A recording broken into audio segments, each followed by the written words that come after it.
چھوٹا سا گھر ہے اور مولا بیٹھے ہیں وہیں پہ اپنے دوستوں سے، آنے جانے والوں سے ملاقاتیں کر رہے ہیں کہ علی جیسا امام، میرا آقا، میرا مولا۔ ایسے چھوٹے سے گھر میں مولا زندگی گزار رہے ہیں۔ چلا گیا، کہتا ہے مجھے بہت دکھ ہوا مولا کی زندگی کو دیکھ، اور مجھے خبر ملی کہ مولا خلیفے بنے۔ ہاں، مولا کو خلافت ملی، پوسٹ ملی، حکومت ملی ہے، پاور ملا ہے۔ تو کہتا ہے میں پھر گیا مولا سے ملنے کا، اب تو مولا کے حالات بہتر ہو گئے ہوں گے۔ اب پھر آیا تو مولا اسی گھر میں بیٹھے۔ میں نے کہا مولا اتنے سال پہلے آیا یہی گھر، اب تو آپ کو حکومت ملی، اب تو آپ کو پاور ملا، پھر بھی اسی گھر میں بیٹھے ہیں۔ مولا آپ نے کوئی اچھا گھر نہیں لیا؟ امام فرماتے کیوں نہیں، علی نے بہت اچھا گھر بنایا ہے۔ اب اس نے سوچا کہ یہاں پہ لوگوں کا آنا جانا ہے، مولا نے کہیں باہر اپنا ویئر ہاؤس وغیرہ کوئی اچھا سا فارم مولا نے بنایا ہوگا وہاں پہ۔ تو امام نے کہا تجھے لے کر چلوں۔ امام اس کو لے کر گئے، کہتے چلتے گئے ایک مرتبہ علی قبرستان کے اندر داخل۔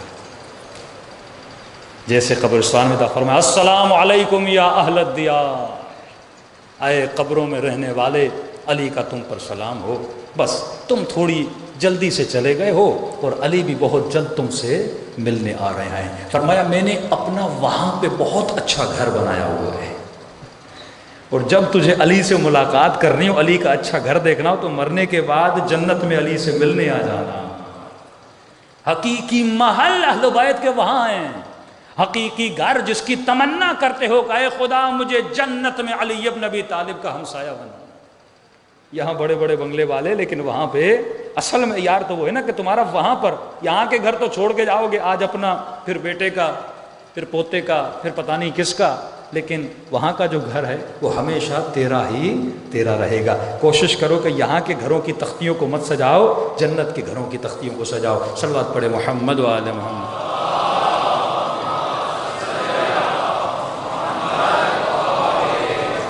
بار دیگر صلوات پڑھے محمد و آل محمد۔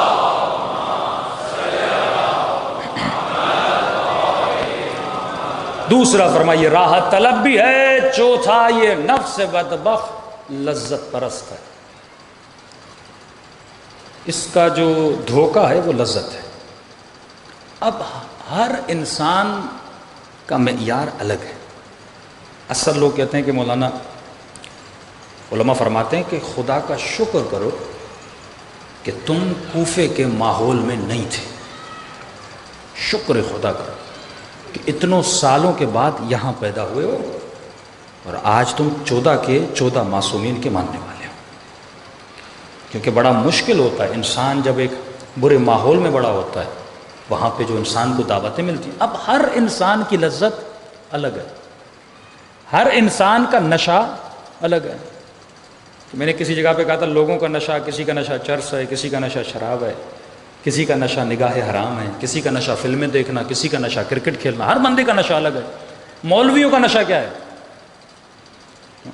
کوئی نشے سے بچا ہوا نہیں۔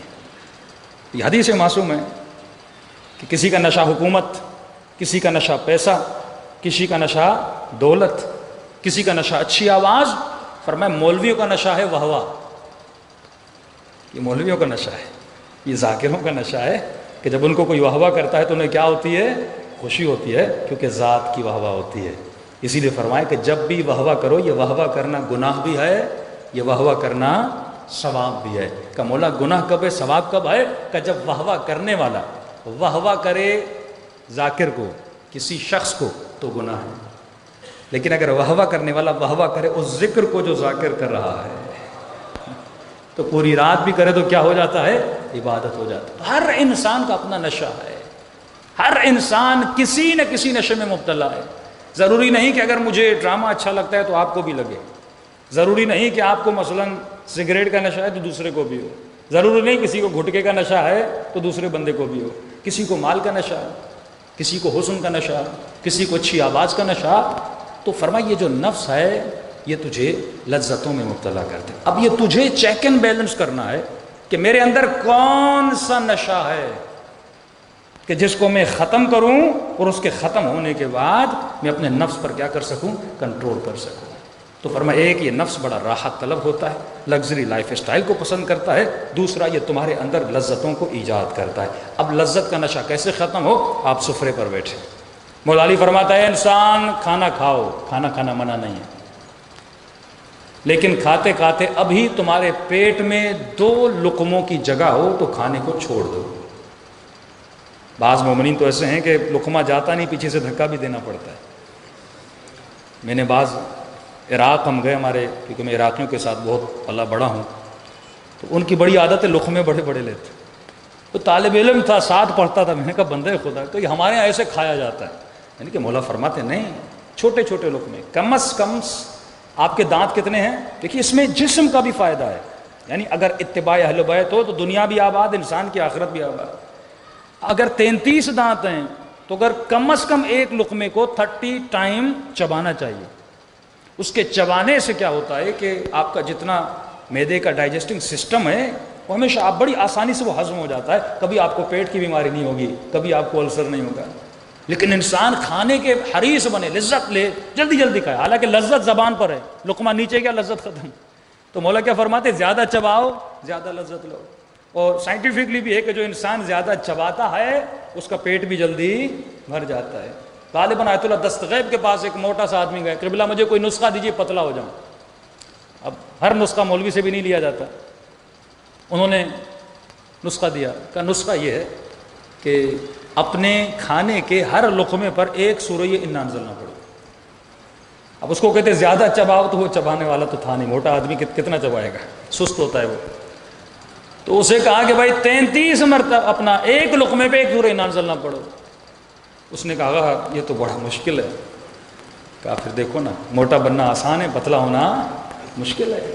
نفس بہت جلدی موٹا ہو جاتا ہے، بہت جلدی، لیکن اسے پتلا کرنا بڑا مشکل ہوتا ہے۔ اس کی زندہ مثال ہے، آپ 30 دن روزے رکھیے، 1 ہفتہ مشکل ہوتا ہے، 10 دن کے بعد عادت پڑ جاتی ہے، نفس کو عادت ہو جاتی ہے روزے رکھنے کی، بھوک کی، اور جیسے روزہ ختم ہوا عید پارٹی شروع ہو جاتی ہیں۔ ہاں 1 دن 2 دن 3 دن اتنا کھاتے ہو، میں چیلنج کرتا ہوں 4تھے دن روزہ رکھ کے دکھاؤ۔ 30 دن جو تم نے محنت کی وہ 3 دن میں تم خود ہی برباد کر دیتے ہو۔ تو اسی لیے فرمایا کم از کم 1 ہفتے میں 1 روزہ، نہیں تو 15 دن میں 1 روزہ، نہیں تو 1 مہینے میں 1 روزہ رکھو، تاکہ یہ نفس کس کے کنٹرول میں رہے؟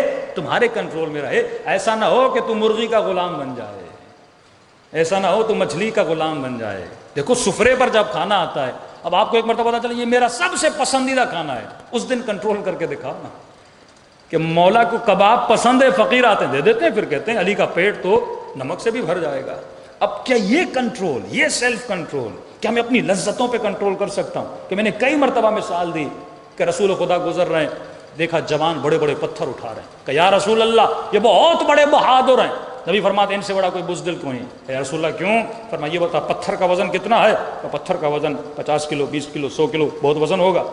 فرمایا یہ بتا تمہاری آنکھوں کی جو پلکیں ہیں اس کا وزن کتنا ہے؟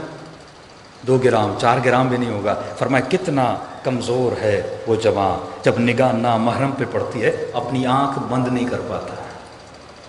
کتنا وزن ہے، آنکھوں کو آنکھوں پہ نہیں ڈل پاتا، صرف اس لیے کیونکہ یہ لذتوں کا غلام ہے، علی کا غلام نہیں ہے۔ صلوات پڑھے محمد وآل محمد۔